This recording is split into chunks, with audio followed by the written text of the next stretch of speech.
Welcome back, listeners. Welcome back to another edition of Interventions and Detentions. I'm your host, Brad. Thanks for tuning in this week. This episode to me is really exciting because the guest that I have today, I've not met before. We've not met in person. This is the first time we're actually talking over the phone before we started this recording. I want to introduce Brian Kulak. We don't know each other. We've not met prior to this other than through Facebook and social media. And when Brian kind of reached out and said, hey, I'd like to jump on your podcast sometime. And I'm always looking for new content and new listeners and new episodes to share with my guests. So, Brian, welcome to the show. Brian is a veteran educator, author of Level Up Leadership in the Hot Seat, K-5 principal, former chief academic officer. He's super passionate about culture, connection, and human-centered leadership. And one of the topics that we kind of landed on with Brian is I've done an episode on SEL with kids, social and emotional learning with kids, but Brian said, let's talk about that with adults. So again, I'm excited to jump into this with Brian today and help him lead us through that adult SEL conversation. But Brian, before we jumped in, get us a little background. Tell us about who you are, what got you here to the other side of the microphone today. Hey, Brad, thanks again for having me on. We've been going back and forth, and I think we both we kind of committed to a patient approach to each other's busy schedules. So absolutely, I love doing stuff like this. I just did one a couple of weeks ago, so really honored to be here. So yeah, my path is as straightforward as you can get, and I tell people all the time that it's not one you should probably emulate because I started my path to education at 14. And a quick story, I was writing at that time a pre-SAT essay. It's called the HSPA back then. And I wrote it about Isaiah Thomas, the point guard from the Detroit Pistons back in the 90s. I was obsessed with Zeke and the Pistons, and I wore number 11 and all the things. But the prompt was, if you could trade places with anybody in the world, who would it be and why? So I chose that, wrote it, and then about a week later, the head of the department came in and cold read it without me knowing. And I was sitting near the back. And as she read it and beamed and talked about what a great piece it was for a 14-year-old, I just said to myself, well, this is it. I'm going to be a teacher. I'm going to be a coach, and this is it. And I never deviated from that path. So my path was very straightforward, but it gets better. So at the end of my student teaching experience, I got a call from both the basketball coach and my mentor, my hero, who said, listen, I'm being pressed into action and guidance. I have to leave the classroom, and I want you to take over. All you need to do is get through your student teaching, and the job is yours. And it was almost like a Netflix, docu-series, or it could not be happening this way, but it did. And I got to teach in the class that I kind of formed my opinion about what a great teacher is because of him. Wow. So I took over his schedule, and then never looked back. 15 years in the classroom, teaching seniors mostly, English class. And then I ran the newspaper, so journalism class. And that was all at my alma mater here in New Jersey. And then I started getting the itch after 15 years and went to grad school and then joined Ed Leadership 11 years ago. The first 4, I was chief academic officer. Most people call that assistant superintendent or curriculum instruction, all that stuff. That's what we called it here. And then for the last 8, I've been the proud principal of elementary school here in New Jersey called Tatum. We are K-5 public. We are the Tigers, and our motto is we are all connected, which I assume we're going to get into a little bit here. So yeah, that's my direct, straightforward. I can do nothing else in this world. I can't hammer a nail. I can't change oil, but I can do the education game. So that's how I got here. Well, what a great background and an experience that led you here today. And I appreciate you sharing that background as we get started here. You talked right away about connection. Your leadership work centers on that connection and culture. So before we dig in real deep, what's grounding you in your work right now with connection? Yeah. So it's an easy, simplistic answer, but I have 5 brand new teachers in my building. So I call them the starting 5, kind of keeping with that basketball motif from a minute ago. But they're all young. They are learning their way. And so what's grounding me is my coaching of them. So it's not to say that I'm not spending time with my veterans. My staff is incredibly talented, super hardworking. We always talk about in interviews how Tatum is a place you can't hide because people work so hard. But I really am working as hard as I can with the starting 5, as best as I can, giving them as much feedback, positive reinforcement as I can, just to make sure they feel connected and grounded in their own work, expecting the bumps that come when you're 22 or 23, and assuring them that they belong. This is the place where they're supposed to be, with me and with our staff and our community. So that's been the focus of the first few months of my work, because we did not expect that level of turnover, but retirements got us and some other people moved on to different positions in the district.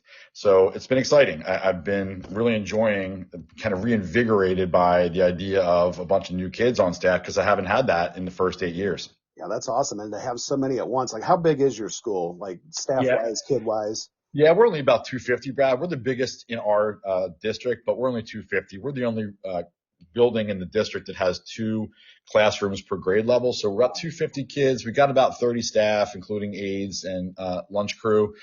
So it's not real big, but for us, it's big here in our little kind of nook in South Jersey. Yeah. So I can spend, and I honestly, the size dictates that I should have an intimate awareness of all the kids, the families, and the staff, because there's no excuse not to with a school our size. Right. Well, and I really love that you're building that connection and culture with the young teachers to carry on the torch, so to speak, because like you said, you might not have a high turnover rate, but that's kind of what schools all across the United States are dealing with right now. So you don't want to lose that young energy by any means. So whatever you can do to support them and keep them, that's going to be huge. I think you're doing a great, sounds like a great job of laying that foundation for them to be successful and to stay in it, because it's like, I've got a daughter that just graduated from Purdue University in kinesiology. She'd make a great teacher, and she substitutes from time to time.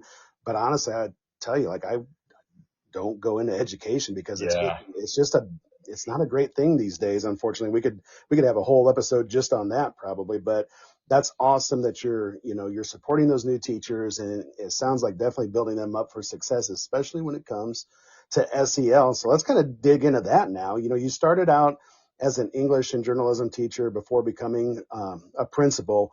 Talk about the experiences early in your career that shaped how you view those relationships and that emotional intelligence with your staff. Yeah, it's a layup question that we couldn't have predicted, because it ties together so nicely with my second book, which you mentioned, called The Hot Seat. So I'll kind of talk a little bit about. Yeah, please do. It's a perfect segue. So I started at 22, Brad. I didn't know what I was doing. I had 4 preps. I had 3 grade levels. I was barely 4 years older than the kids that I was teaching, including my brother and his band of merry idiot friends. So it was a tough go when I first started. And what I realized pretty quickly is that the headway I was making with my students was not based in the curriculum, but on the connections that we made with each other. And I had some cred because I was a hometown kid, right? People knew who I was. I was an athlete, and it was a very small school. So it was very much big fish, small pond.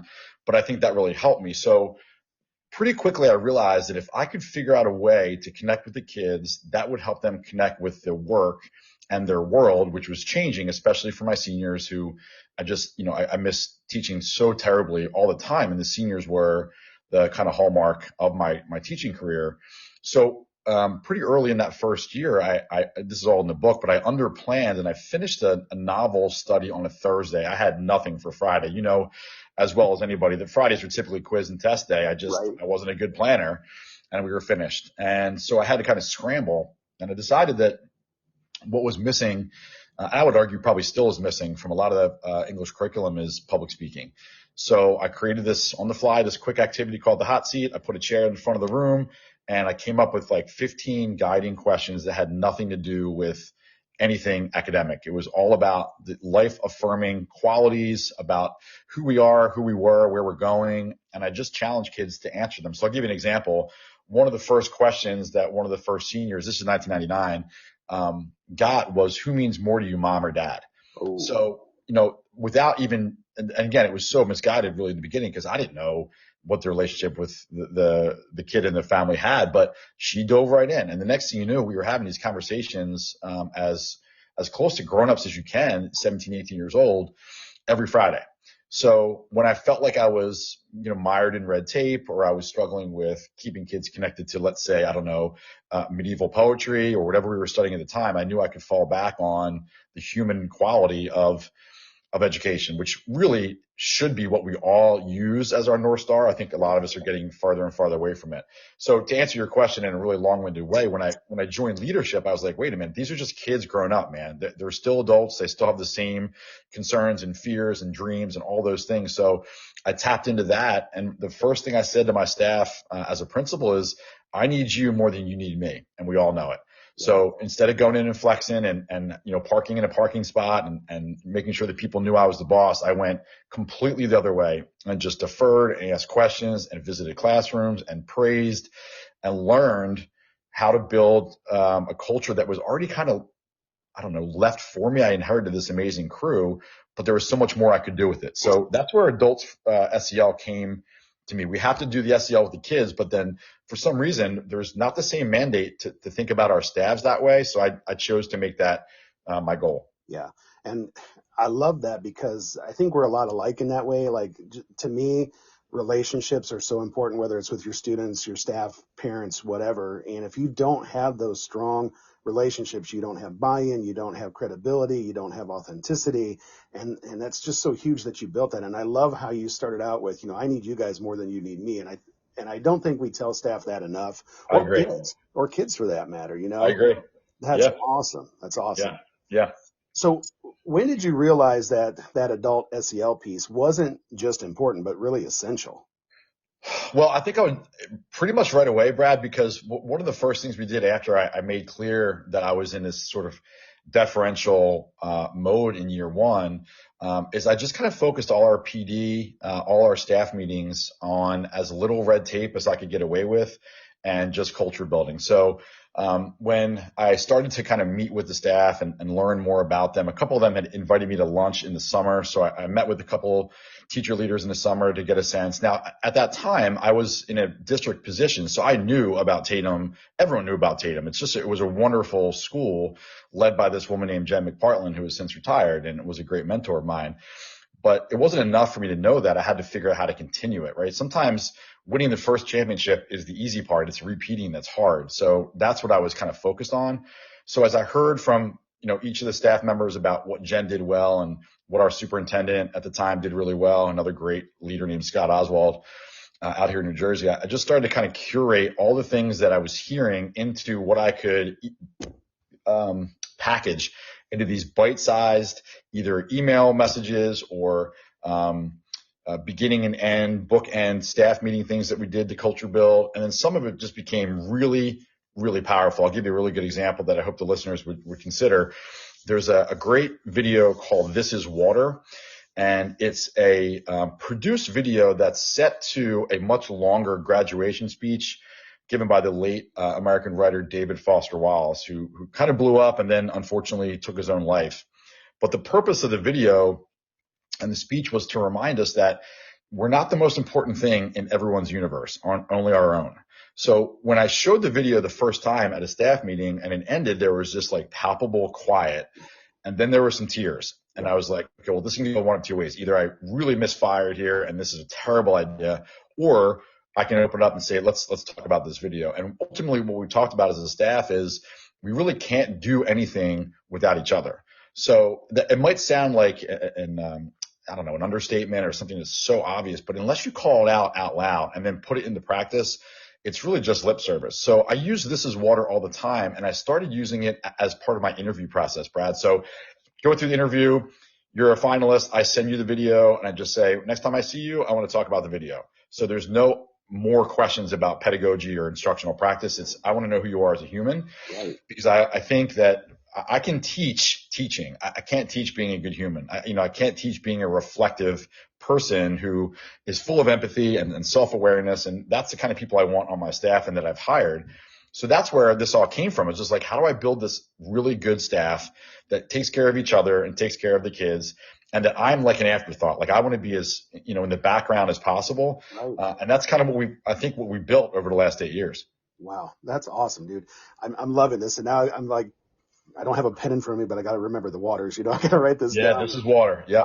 This is Water. I want to use that. That's awesome. So, taking care of the adults and their SEL, what happens to the students when we ignore that? What do you see with kids if we don't continue to focus on, not only their SEL, but the adults as well? Yeah, what a great question. I mean, I think that you're probably like me, Brad, that when you walk into a building, you can feel energy like a smack in the face. And I'm Absolutely. not just talking about education.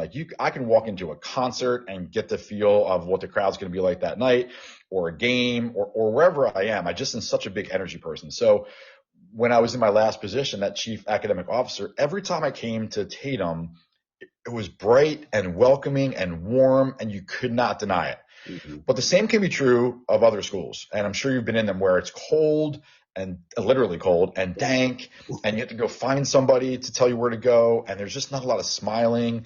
And of course, that's going to rub off on the kids. So we feel like our SEL platform, both for the adults and the kids, is modeled every day.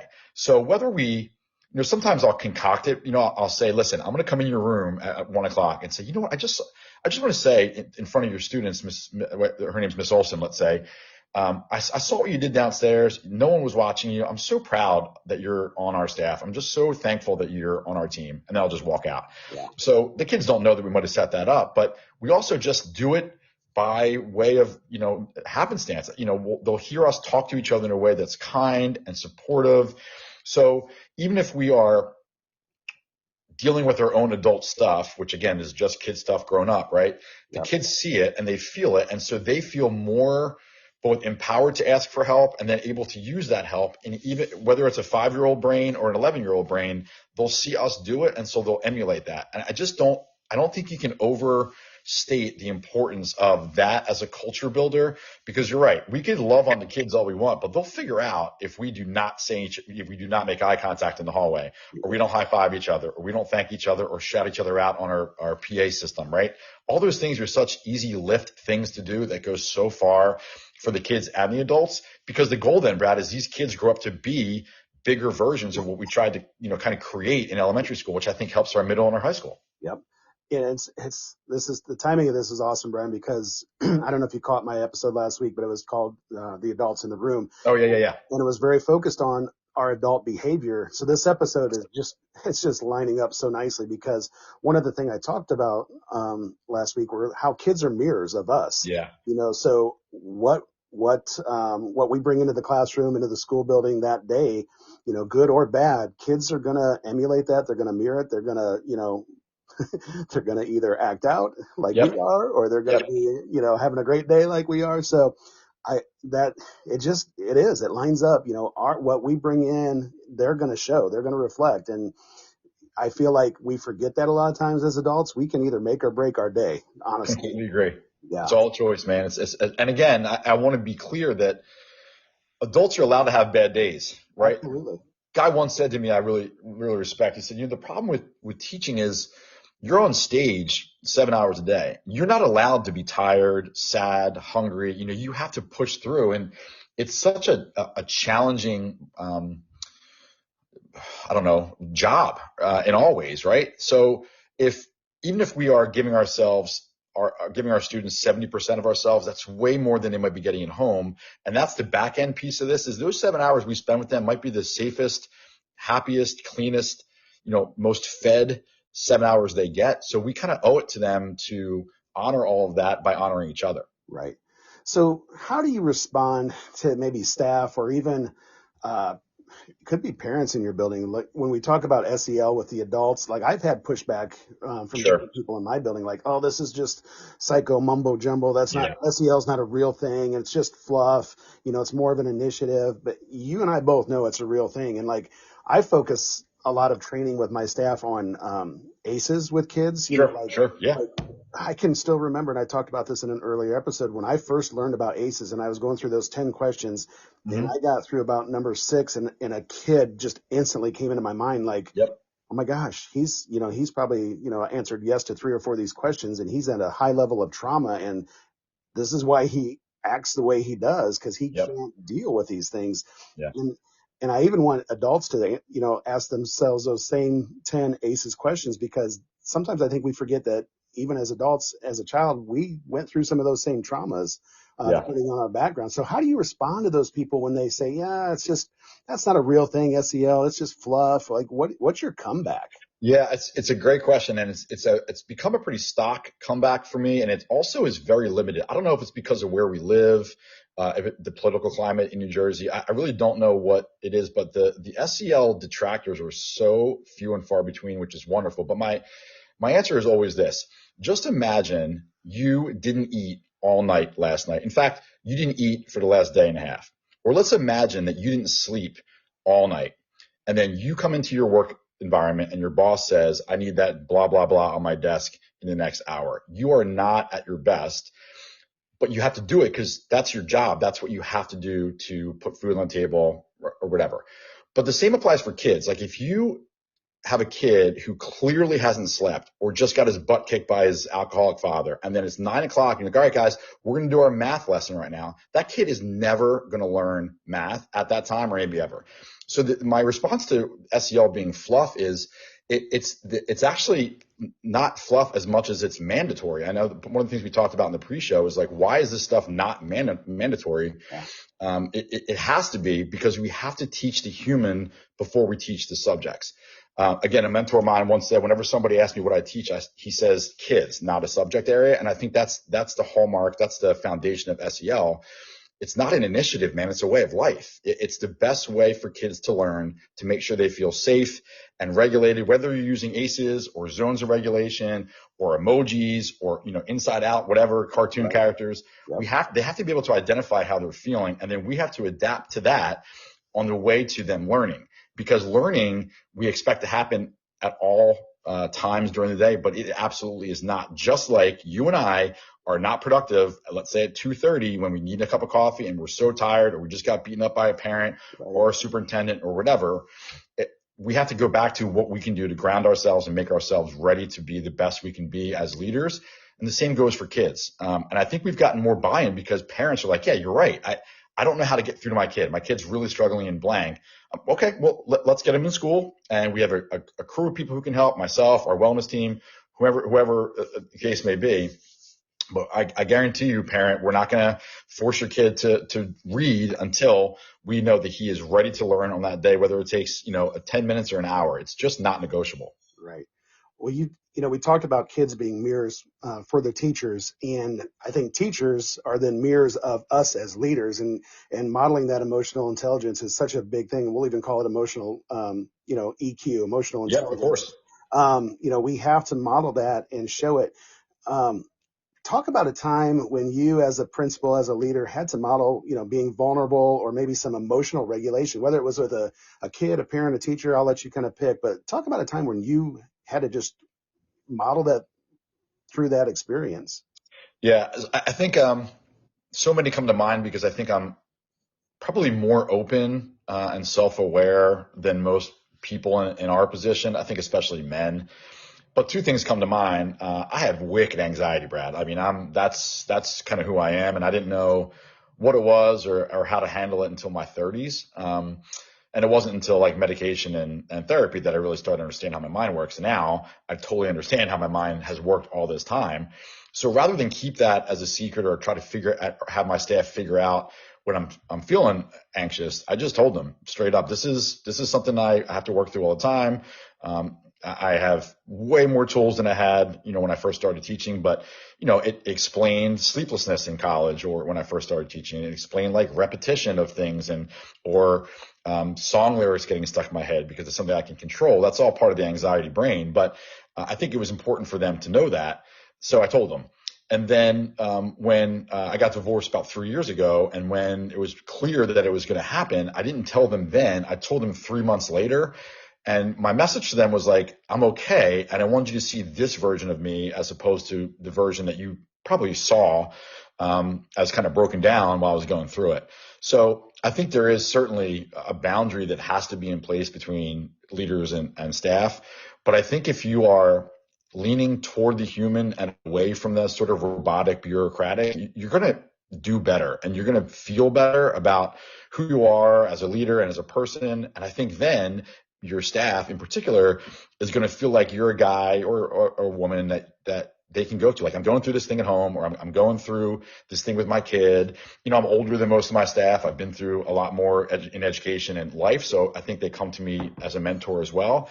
And what better way to lead than to have them trust in you as a person, not just as like a pedagogical leader or God forbid, a manager who's just checking boxes. I just refuse to do it, Brad. I just wanted them to know, who I am and what my warts are so that they can see that I'm still capable and hopefully thriving as a leader, despite the things that I struggle with, which is all, again, based on, the tenets of SEL. Yeah. Well, that vulnerability goes so far. And I love that you're opening up to your staff and just sharing those things with them. And, kind of leading off that, what misconceptions do we as leaders have about, being strong, quote unquote, Yeah. versus being emotionally in tune?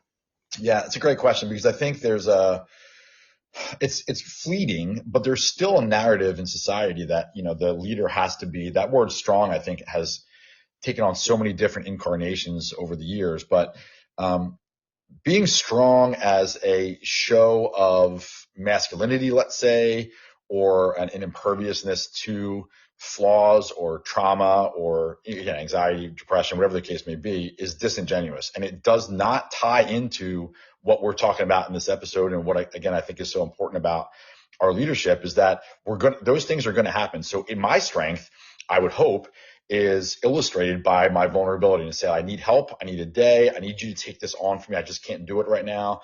As opposed to pushing through, not being communicative with my staff or my secretary in particular, who reads my sort of moods better than anybody. She knows exactly what's going on when I walk in the building every day.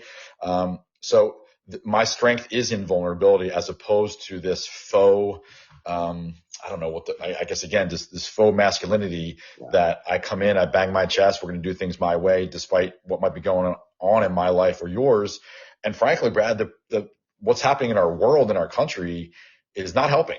Like if we try to push through all that and pretend like nothing's going on that's affecting us, I think that's a disingenuous leader that they're going to see through, just like the kids would if the teachers were that way. So I'm not going to negotiate that. Yeah. And you talked a little bit about this and gave a couple of brief examples about, things that we can do as leaders to, support and care for our staff. So, what are some things that you regularly do to support teacher well-being in your building? Yeah. So the first thing I do is every Monday they get what we call the Monday mailer, which at the top of which is like, hope you had a nice weekend, and some sort of quip about the Eagles game because we're, from the Philly area, or the weather changing, some generic, that's not my favorite part, but I do it to start it. Then it's the nuts and bolts of the week. Here's what to expect. Here's where I'll be on Tuesday. If you need me, I'll be out of the building. But then the bottom, I actually started using a sneaker emoji to preface that part, because last year I decided to start wearing sneakers every day. I stopped dressing up. So now I am casually dressed, professional casually, but I have a bad knee from sports, and I just felt like I needed to make a change that was more in line with self-care and making sure I could stay on my feet. So that the sneaker emoji kind of reminds them that I want them to think about themselves for themselves too. And that then is going to be a quote from somebody like Adam Grant, who is like my oracle. I believe in pretty much everything Adam Grant said. He's an organizational psychologist at Penn out here on the East Coast, and he has a podcast, and he's connected to everything. And everything he says, I think, is gospel. So it might be something he said. It might be a funny meme I saw that speaks to our world or our culture or our kids. But it's always just like this affirming, we are so much more than the bullet points that preceded this that are just about our nuts and bolts. So that's one thing. Every staff meeting ends with a shout out. Sounds pretty simplistic, but when I ask staff to think meaningfully about each other instead of themselves, and then say it out loud and then clap, it just brings together, and it ends the meeting on such a high note, regardless of whatever the bullet points we have to get through in the staff meeting are. And we're talking about people and ourselves in just such a congratulatory, kind, empathetic way, that I just think that's a great way for us to end what are dictated, mandated staff meetings each month.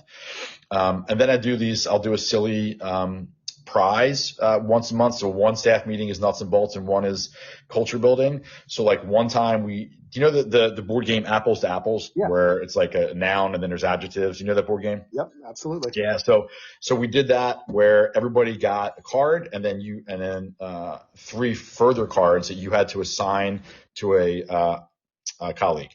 And then the colleagues had to guess who gave them these wonderful adjectives. So if the adjective was hardworking, you gave it to me. I would have to guess that Brad gave it to me. And then the fun part was whether it was true or not, it didn't matter because the adjective is the same. So those things are peppered in throughout the course of the year. And then I'll do things like I'll read something or I'll see something online that I think is important for us to think about as a staff. So I found one called the still face experiment, which goes back to the 80s. And basically it's just a mom smiling with her 1.5-year-old.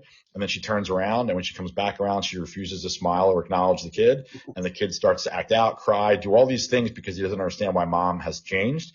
So we talked about what our faces say about us. We talked about what our kids' faces say about us. So it's all those things that just, I think, are more important than don't forget your SGOs.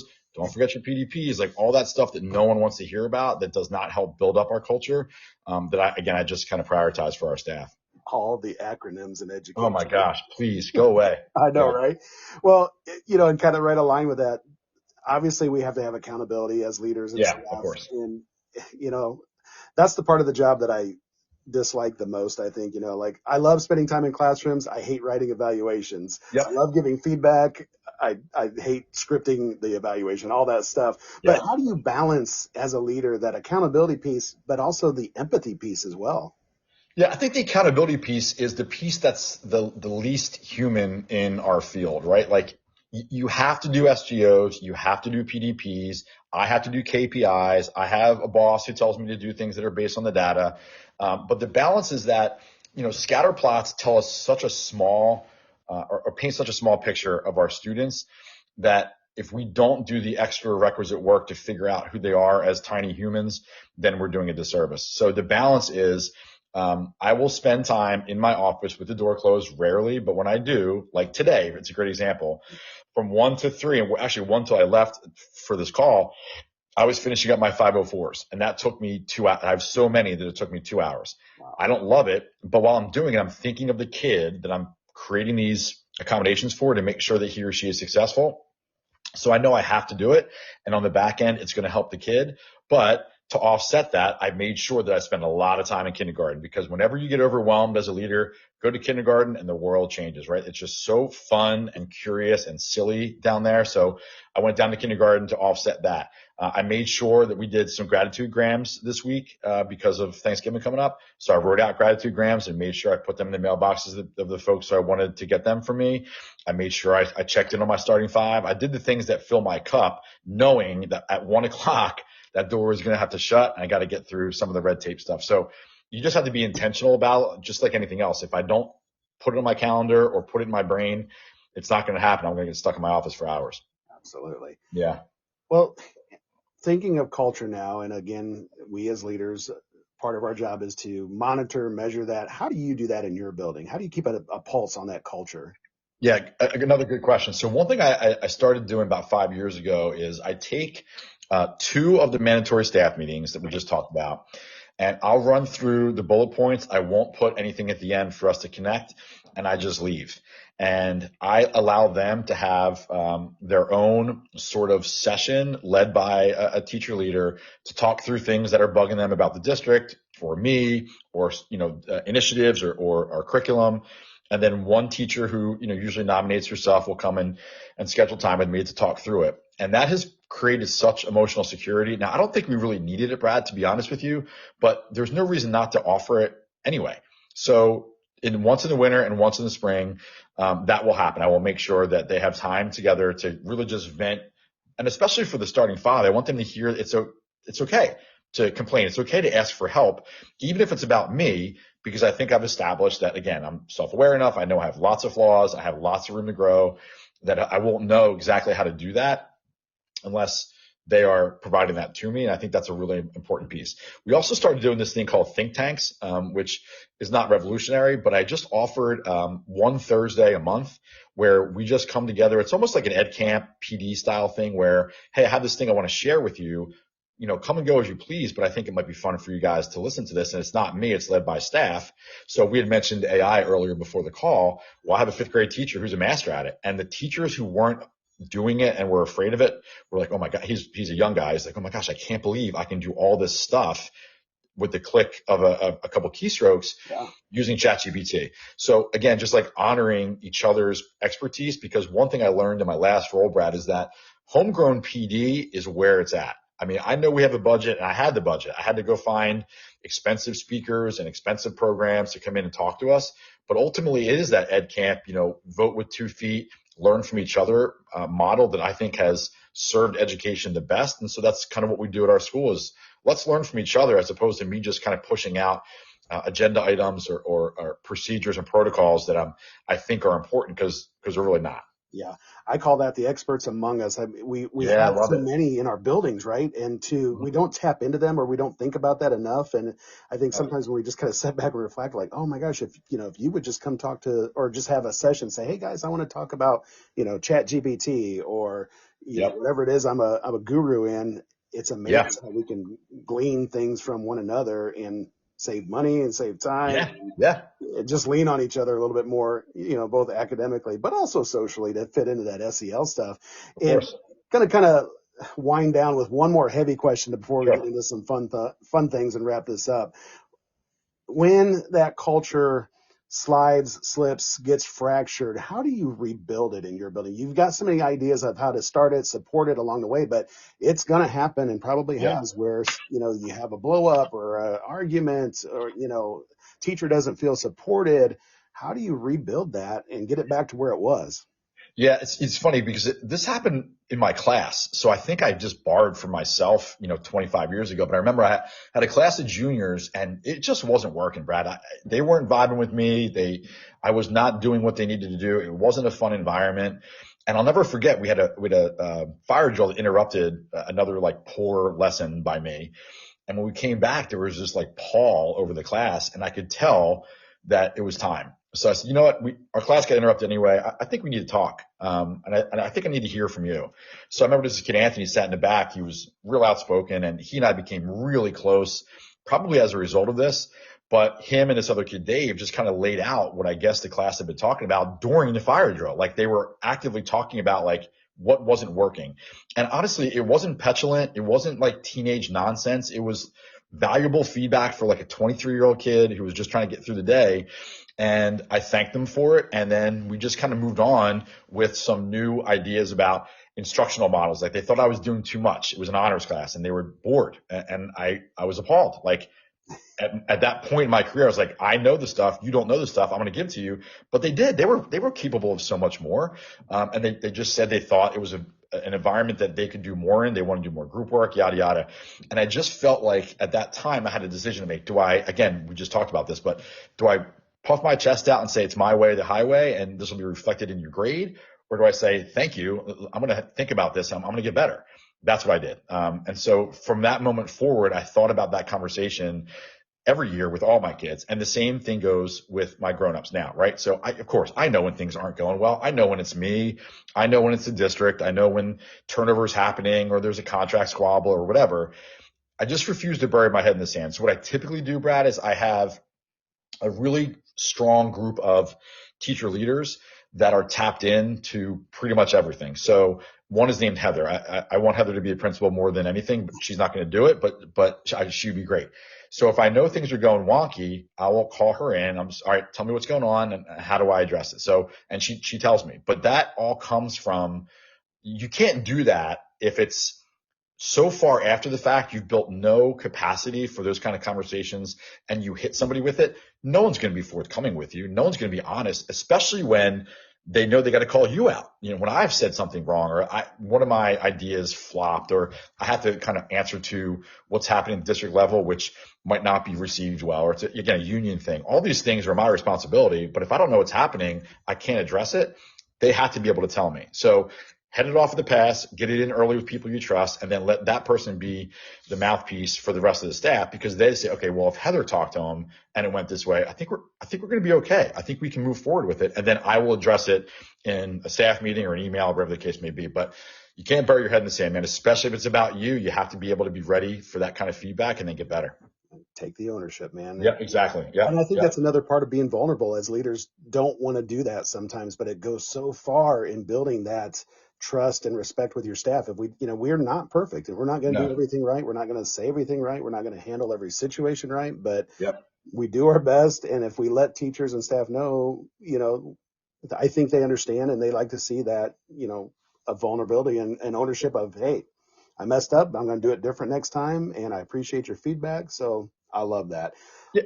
I mean, how many people want a micromanager, Brad? Do people like go into an interview and say, "Hey, are you a micromanager who will not let me breathe? I Right. can't wait to work for you." That's I just, it's want not that. real, Like I don't get it, so I just won't do it. Absolutely. I Yeah. love it. Hey, we're going to jump into my Yep. favorite part of the episode. It's rapid fire question time. I don't know how many we're going to get through. I've got Okay. lots of them here. So I don't want you to think a lot about them. Just, Okay. whatever pops in your head first. So the very first question, and I'm going to preface it with, you can't use level up or hot seat. What is a book every educator should read? Let's see. The I think the one that I like the most and led me to this cultural journey is a book called The 4 O'Clock Faculty. It's a book by a guy named Rich Chiz out here in New Jersey. And it kind of speaks to everything we talked about, where most of the stuff that really happens in a really positive way in his metaphor happens at 4 o'clock. It happens when everybody's leaving, everybody's gone, and there's time for private conversations and time for planning and time for heart to hearts or those vetting sessions. And I learned so much from that book. He and I became really close friends. Actually, I know you said I couldn't mention it, but he wrote the foreword to my first book because I just think he's so brilliant. I think he's on book 3 now. Autopilot just came out. So check that out. It just gives you real practical ways to remind yourself that we are a faculty that probably does more for each other in the dark after hours than the hectic, 7 hours that we're together. Right on. What's the most underrated trait in a great principal? Empathy. It's not even close. And I think we've gotten too far away from it. I think we've forgotten what it means to be sad or elated or human. So that's it. If you're not empathetic, you're in the wrong field. Absolutely. What's your go-to drink order during a tough week? So I am a huge seasonal craft beer guy. So I just had this conversation yesterday.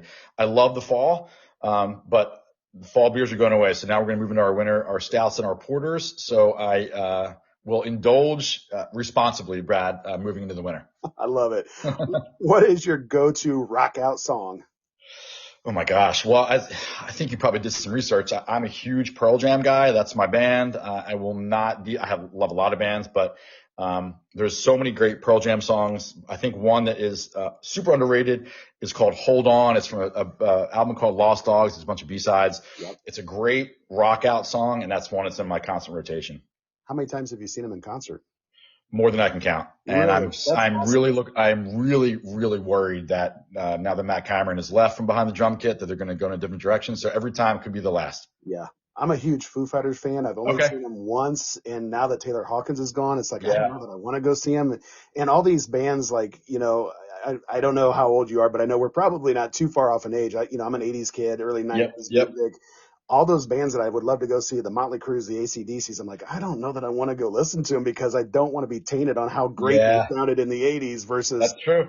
And they're all doing these tours, Brad. Like they're all doing these reunion tours. And I've been loading up. I'll be honest with you. I've seen a lot of old bands recently because they're on their 25th or 30th reunion. And I hear you. You don't want to like sully what you thought of them in the 80s and 90s, but I love live music more than anything. So I'll go. Yeah, I'm with you on that. What's your favorite snack to steal from the staff lounge? I'm a huge trail mix guy, especially if it has M&Ms in it. Little hit of chocolate with all those nuts. I'm in. That's me. Nice. All right. Walkthroughs or hallway duty? Walkthroughs. Why?